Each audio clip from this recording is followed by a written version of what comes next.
When you're trying to develop a safety plan with a young person who appears uncooperative, there are some things that might be helpful to consider.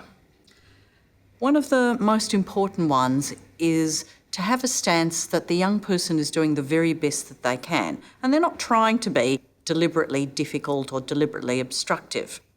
There are many reasons why a young person might appear uncooperative. Such things like they might be worried about confidentiality or privacy. Where does that information go? Will it be private? Will you automatically tell their parents?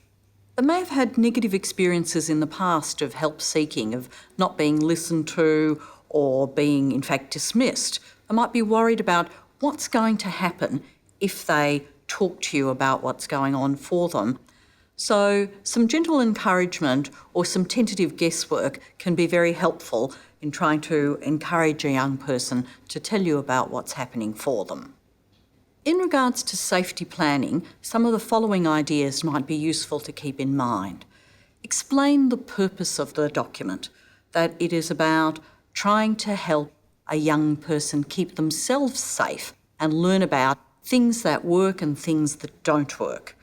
It's about also acknowledging their ambivalence, that they may not be sure whether anything is going to help, but encouraging them, might they be willing to try something? It's also important to be clear and transparent about your role and your concerns.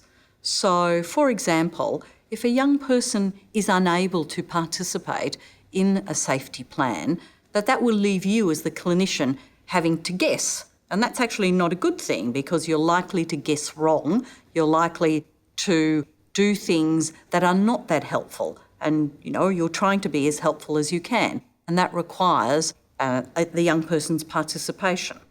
It also means that if you're very concerned about a young person, you're going to need to act on the worst case scenario. So it is more helpful if the young person can tell you exactly what's going on for them.